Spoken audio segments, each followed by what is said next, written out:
Everybody. So, hello, my name is Nathaniel Smith, and I'm here to give a presentation about what is Secure Boot and why you should use it. So,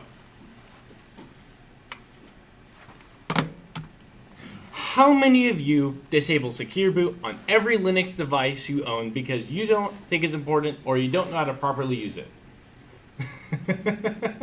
See, look how many of you there are.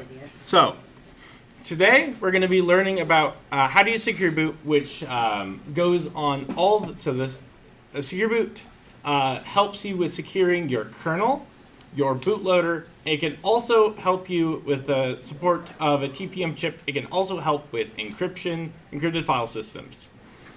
So, my name is Nathaniel. I have personally gone through Linux from scratch multiple times, and I've gotten Secure Boot to work on it every time. Right. I also have a system at home that runs Gen 2, and I've gotten Secure Boot to work on that system with the NVIDIA kernel drivers, which gives a lot of people a lot of problems due to how that also works. So I personally know how annoying Secure Boot can be to actually get working properly. And I also know how to fix most of the things that happen that can go wrong while using Secure Boot. So, first off, Secure Boot is a UEFI feature that protects your computer. It is not a Microsoft feature. So, we will talk about the math behind Secure Boot, the UEFI chain of trust, the security benefits, Secure Boot struggles, and then finally TPM and Microsoft. So, first, math and mechanics behind Secure Boot. So, the Secure Boot at a fundamental level is public private key cryptography. So we will be talking about that first. So, it also uses hashing. So what is hashing? Hashing is a mathematical equation that is really easy to go one direction, but is really hard to go the other direction. So as an example of this, if I have two really large prime numbers and I multiply them together, you get a really large, non-prime number. But the only two numbers that can multiply to reach this number are the two primes we started off with. It is really easy to multiply these numbers. But if you want to figure out what two numbers you multiplied, you have to check every single number until you reach the actual number you have. And so this is an example of hashing. If I just multiply those two numbers, and that hashes the two numbers you start with, you can't go the reverse direction. So we're going to be looking at one specific type of hash function known as SHA-256. SHA-256 is the basis of most public-private key cryptography. It is a advanced hashing algorithm that is still secure to this day. It will be secure in the near future. It can be used to verify files. So if I give you a file and I give you the SHA-256 hash of that file, you can hash the file yourself and you can match up to be like, yes, this hash matches the hash of the file itself. And so SHA-256 works. The 256 is number of bits. So what happens is when you run the function, you break up your program into little chunks, 256-bit chunks, and then each block is scrambled and then used to scramble the next block, right? And then that block is then used to scramble the next block. And because of how you scramble it, if you change one single bit somewhere in that hash function, it dramatically changes the final number you get. Every bit is important when it comes to this type of hash. And so that shows that, you can't find two programs that will hash to the same thing. So that shows cryptographically that this file is what I say it is. But how do I verify that the hash that I'm given is actually the hash that you found? That's where we get to public-private key cryptography. Some of you in the audience might know this in terms of something like SSH, or other forms, but normally in most public-private key, the public key is the encryptor and the private key is the decryptor, because I'm trying to send a message to a single person. This case is different, actually flipped. So you have a private key and you have a public key. The private key is what you use to, take your file and you encrypt it, so you can't see what's inside. And the public key is what you can use to decrypt. So what would happen if I took the hash of my binary and then I encrypted that hash using a private key and then gave everyone else the public key from me? Well, when you get the file, you can decrypt the hash with the public key, and it will give you the SHA-256 hash. And then you can, hash your file, and those are going to be the same. And so you can cryptographically ensure that Microsoft or Ubuntu or Red Hat have given me this file from them. Nobody else can give me this file because they're the only ones with private key. And so that is how we ensure that when you're loading up your bootloader, that the bootloader comes from who it say it is. And so then your thing can load into memory. That is the fundamental basis on how we make sure that secure boot is secure. And it is SHA-256 cannot, it has not been cracked yet, and it's not going to be cracked in the near future. So the next part about secure boot is a UEFI chain of trust. UEFI is the part of your firmware that actually loads in your bootloader. So when you have your bootloader, your UEFI can load into memory, and your bootloader can load in your kernel, and then your kernel can run all your software. UEFI is that base thing, and UEFI is a piece of your system that actually deals with secure boot. And so there are 4 parts to the UEFI chain of trust. We have the PK, which is known as the platform key. This is the root of trust. It is a public key, like you were talking about before, and its job is to manage what are called KEKs, or key exchange keys. And so, if I want to put in a KEK into my firmware, it has to be verified by the platform key. So not anyone can just put in any KEK into your system. Now, KEKs are the middleman. So you have the root of trust, then you have this middleman manager that his job is to manage the teams, right? The teams is the database. So a KEK can add or remove from the 2 databases, the DB and the DBX, as you can see up there. So if I want to add or remove, the KEK is a thing. So you don't have to use you don't have to use the platform key for every database entry. I can add the, Microsoft KEK and then do that. I use Microsoft because they are on everyone's firmware. Not that they should be, but they are. You can remove them later on. So next up is the database.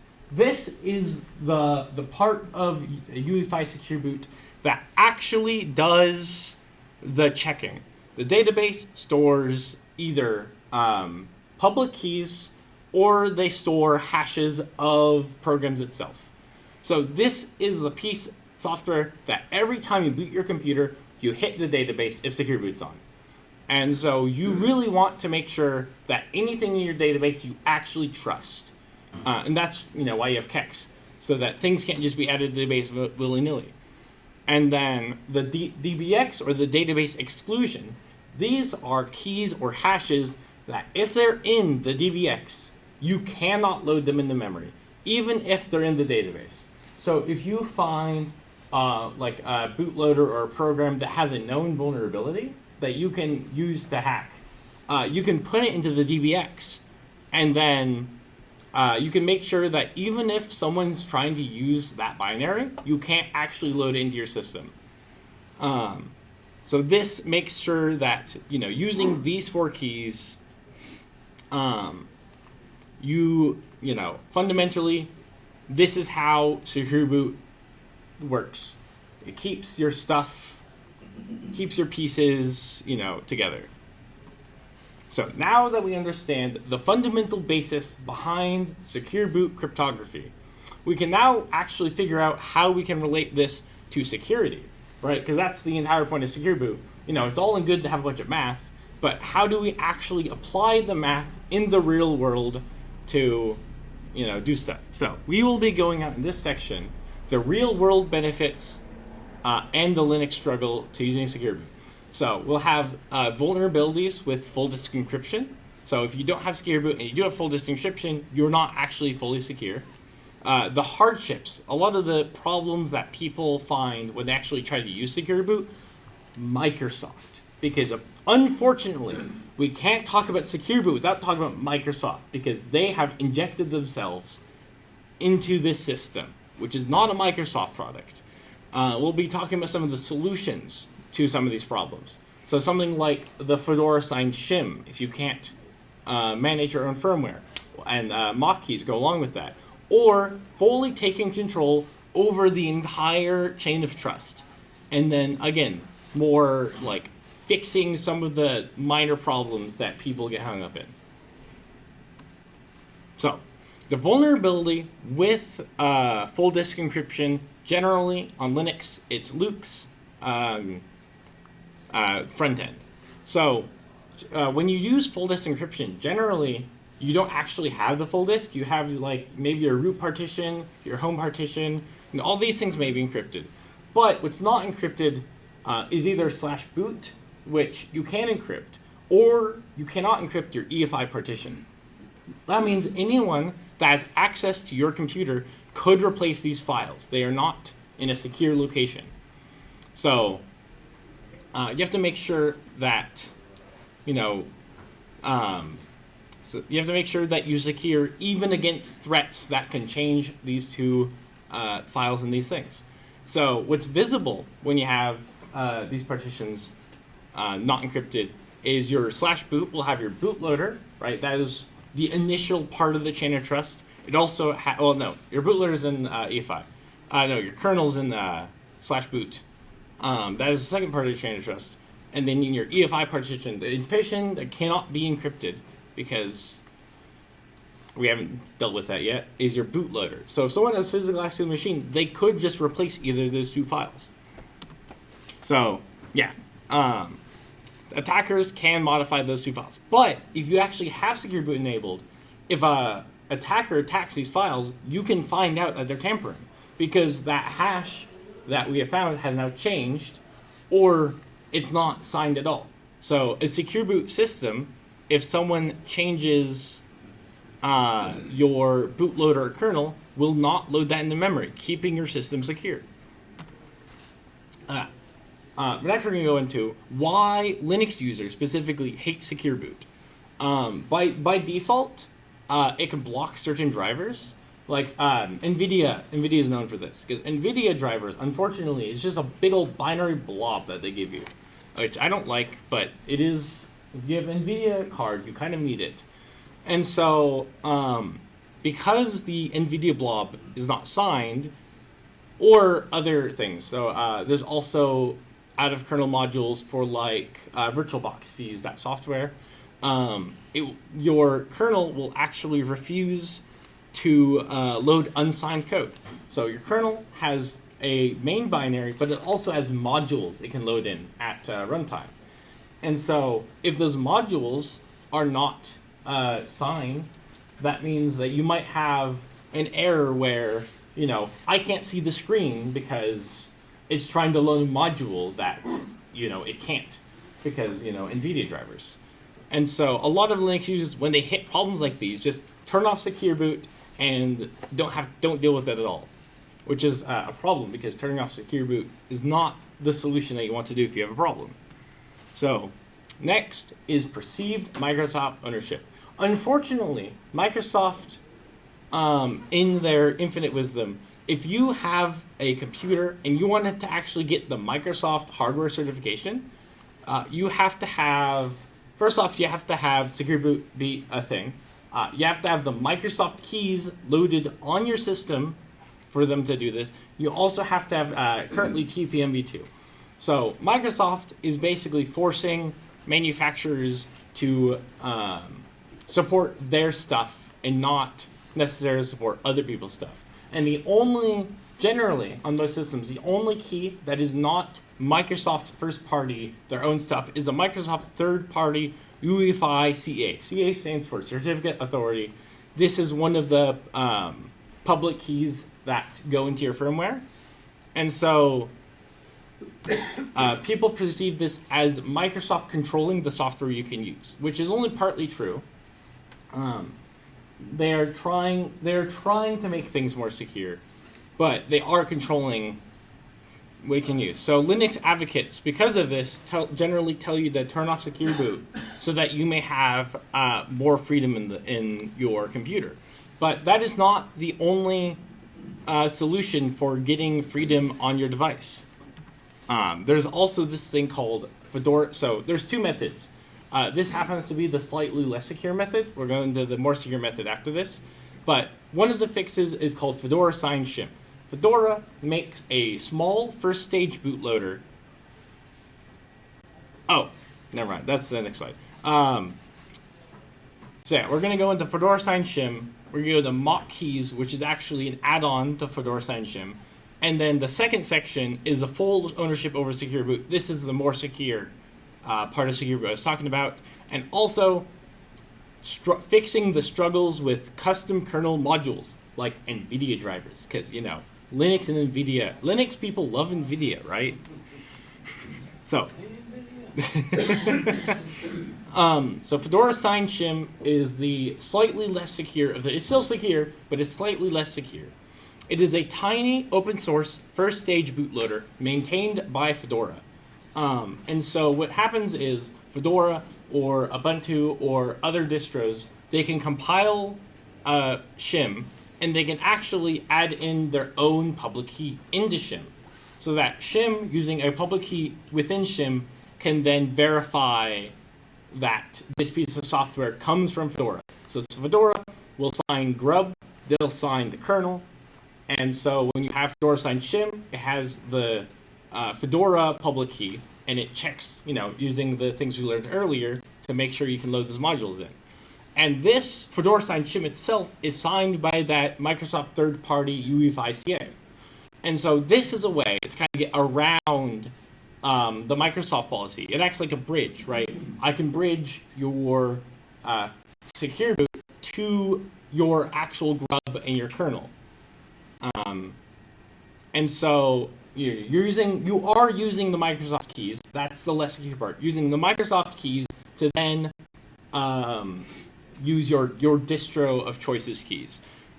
So yeah, again, when shim loads, it loads the Microsoft signature and it checks the bootloader signature with an internal key, or it can use a mock key, which we'll get onto the in the near future. And so, oh no, we're going to get on now because the next slide's Microsoft stuff. So a mock key, also known as a machine owner's key, is a key that you, as the owner of your PC, can put into firmware, just like your keys. But these are not stored in the same way as UEFI keys. But you can have mock keys. And so then the shim will look at the mock key list and can load grub that's been signed with a mock key. And again, this is more reasons why it's slightly less secure, but it's still secure. And then you can pass control over to the bootloader. The bootloader actually also uses Fedora Sign Shim to check the key on your kernel.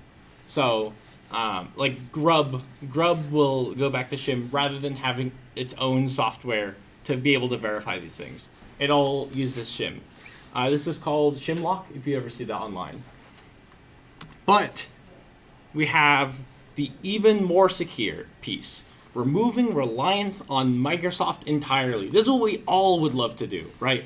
First off, this is the more secure form of secure boot, but the caveat, you actually need full control of your hardware. You need to have, first off, you need to have a motherboard manufacturer that doesn't hate you. And then you also need to be able to change things in your UEFI.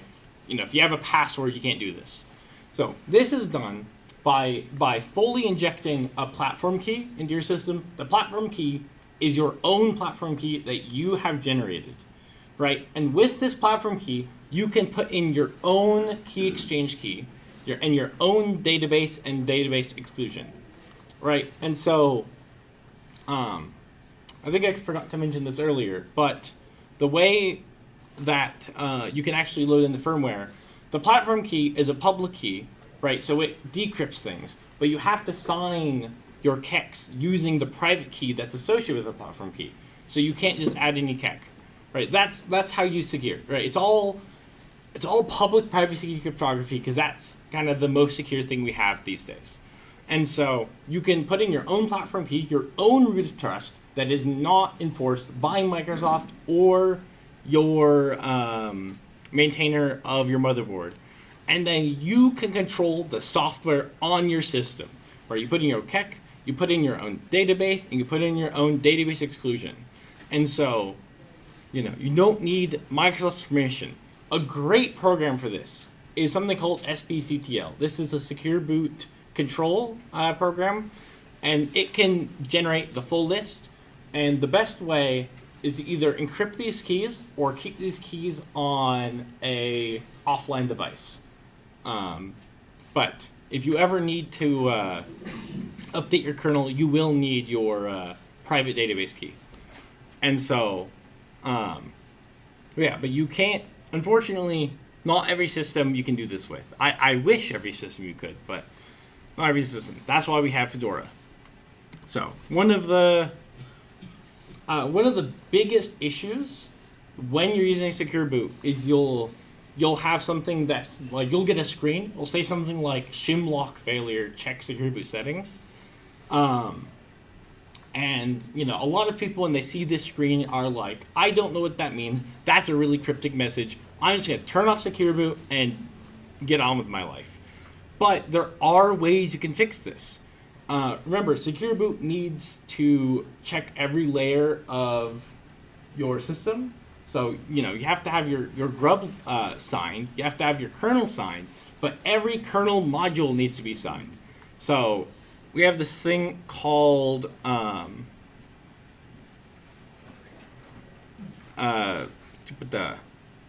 there's a DKMS, Dynamic Kernel Module System. And this, every time you update, I'm going to use NVIDIA for this because NVIDIA hates you, but you can use NVIDIA drivers, sign it with your own key or your mock key, and so when your kernel tries to load in the NVIDIA drivers, it'll be like, I recognize that signature, and then actually load in the memory. And so this fixes that, the biggest issue with using secure boot is just making sure everything is signed. There's a lot of little things that need to be signed, and all these can be signed automatically. So you just need to, do that. You just need to set up your system to actually do that. The easiest way, by the way, is using a custom kernel, but not everyone knows how to do that. And now we're going to talk about Microsoft again, because, Microsoft has interjected themselves in everything. So, how Linux actually handles secure boot. Next, we actually have to find out how TPM is involved, because Microsoft, if you don't know, is forcing every Windows 11 system to use TPM. This is creating a lot of e-waste. The easiest solution is to install Linux on these systems. They work great. But we're going to figure out why Microsoft is pushing TPM. So the first part is TPM is not secure boot. These are different hardware modules. Remember, secure boot lives in your UEFI. TPM is a second chip that does other things.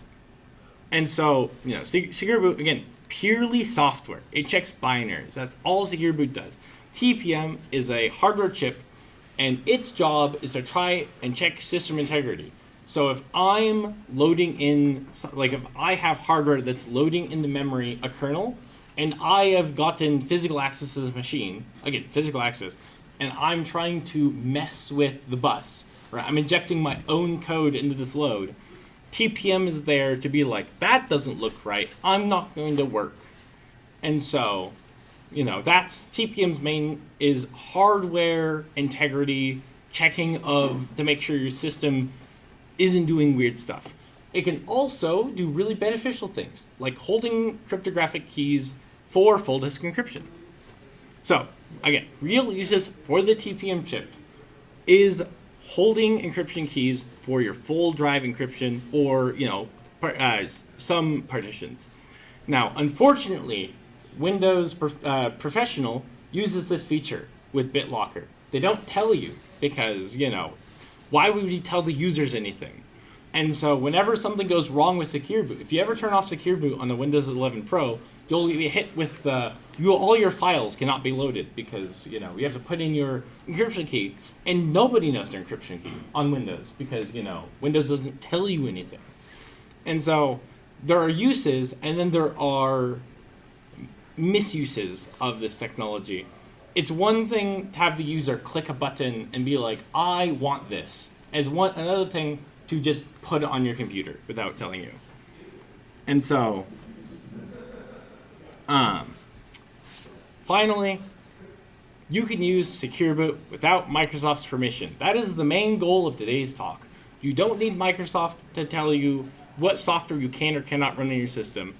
And so, I encourage all of you to go onto your Linux computers to enable Secure Boot on your systems. Learn, there's like 2 tools that you need to know how to use. And so, and they're really nice tools. SBCTL just kind of works. It's really nice. And also, I encourage you to tell people that that use Linux to do the same on their systems. So, Secure Boot is a UEFI feature that protects your computer. It is not Microsoft. So, now you know the math on how Secure Boot protects your system, the benefits you gain by using Secure Boot, how to fix the errors that happen while using Secure Boot, and how TPM and Microsoft are different to Secure Boot. Remember, security is only as strong as the measures you actually put in place. And now you have learned the steps to actually put that into action. So, next time you get a new Linux device, leave Secure Boot on. Your computer will thank you. We have Q&A. So, going back to the bit about, so you mentioned taking over your own computer and it requires, installing your firmware and doing all that. You'd have to install firmware. You're installing a key into your firmware. Right. You're not flashing the whole firmware. Right. So, yeah, most systems, while they do arrive pre-configured with the Microsoft stuff, when you boot into setup mode, usually that's what you're doing when you turn off Secure Boot, and just running SBCTL from that will give you Secure Boot. I guess that might be true on some systems. I know personally that this laptop, if I turn off Secure Boot, does not go into setup mode. Setup mode's a second option that you have to click. Yeah, but that's a good point. If you want to actually put on your own firmware, you have to go into your BIOS or UEFI and click Enable Setup Mode, and that will wipe all the keys from your system. Only temporary keys Yeah. exist in the. Oh yeah, well you can. Yeah, you can refresh them, but yeah, you can wipe the keys and put in your own keys. So when you use your package manager and install a new kernel, are there hooks in most package managers to sign the binary and put it into? I know that Gentoo and Arch both have hooks that do that. I've personally not done Secure Boot on like a Debian system, but I assume that there are ways to get hooks for those types of systems. And when it signs the binaries, how does it get to the private key to do the signing? That's a file. Okay. So there's a file. It stores it's an RSA key. It's like an RSA, like 4096 or something, and so it uses, that key to, sign the file. And once it's signed, then you know that it's been signed with that key. Again, if you want total security, it's slightly less convenient, but you can put it on a USB stick and only plug it in when you're updating your kernel. But, that's like another step. You can just leave it on like an encrypted partition. Did you go super typical and have it like on a YubiKey? Probably. All right, cool. So I think it might be important to mention the problem area that was being solved, and that was about 15, 20 years ago, Sony was installing rootkit, same time you put a music CD in and install a rootkit. And that was actually brought before Congress with Mark Kucinich. And that's the problem area. If you have a rootkit that layers below the operating system, then the only solution is to get below the rootkit. Yep. And so it's not like the evil empire is trying to be an evil empire. There was a real problem that was trying to be solved. Yeah, and this is where I get age checked because I wasn't around for that time. Like, I was there at the time. yeah, but yeah, like that's why you have secure boot is for people messing with your bootloader or your kernel for anyway, and it will tell you right when you're trying to boot secure boot error. And the solution to a secure boot error is not to turn off secure boot; it's to figure out why you're getting the secure boot error. Because it could be that someone installed a rootkit. Turning off secure boot will then make the rootkit run, and that will mess up your system forever. And is it possible to keep the FBI and grandma happy? You had to use secure boot forever. Yeah. It's just the way life is. You mentioned that at some level you need to find motherboard manufacturers that don't hate you. Yeah. What are the tips for how to do that? And all go, Um, hey, we don't hate you. You can just look up online what manufacturers will and won't let you use, put on your platform key.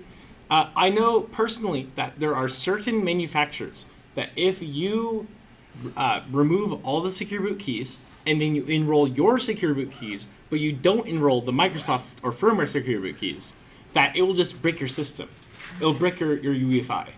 Because there are some systems that are designed really badly have the drivers for your UEFI like interface need to be loaded with secure boot in a way that it's using your keys and will just never load into the graphics driver. So you can never actually turn off secure boot to be able to fix that.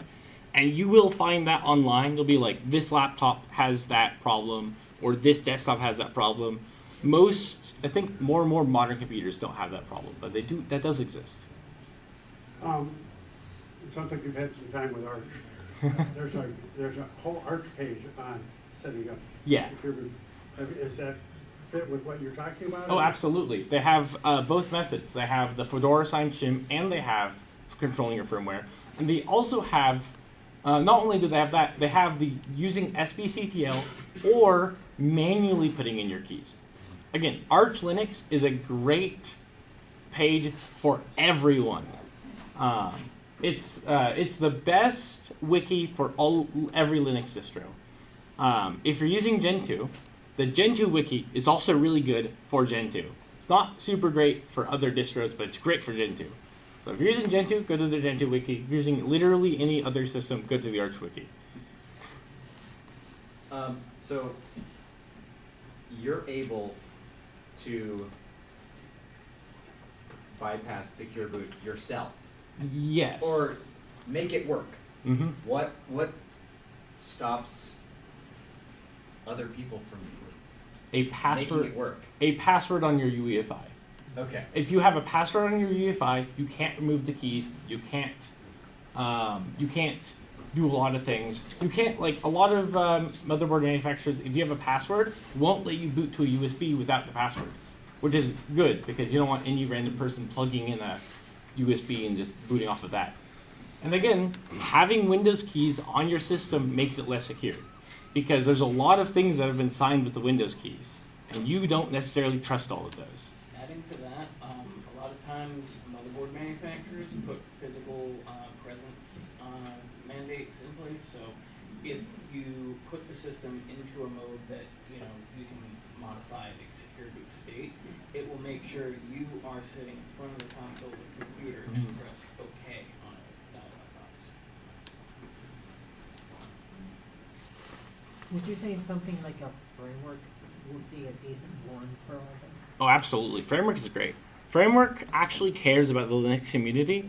So their stuff, I know that I've put on a Framework 16, fully put in the platform key, that whole thing, without the Microsoft keys, and it worked just fine.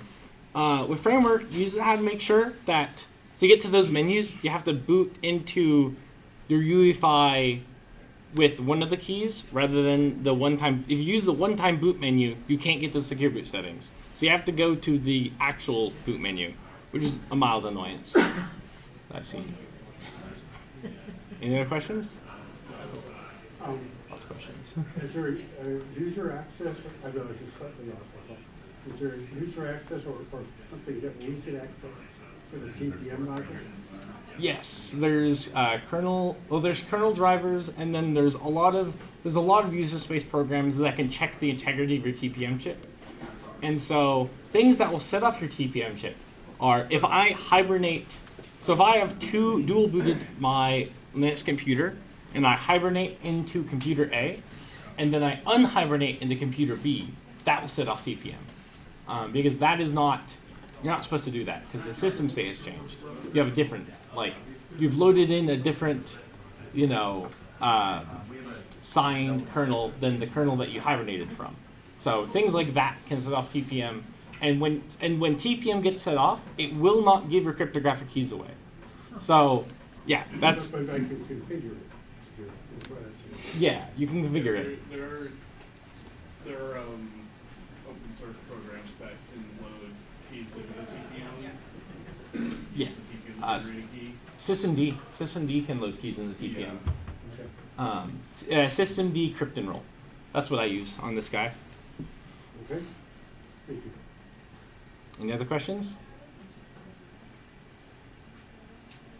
Well, if there's no other questions, I guess that is the end for today's Q&A. Oh.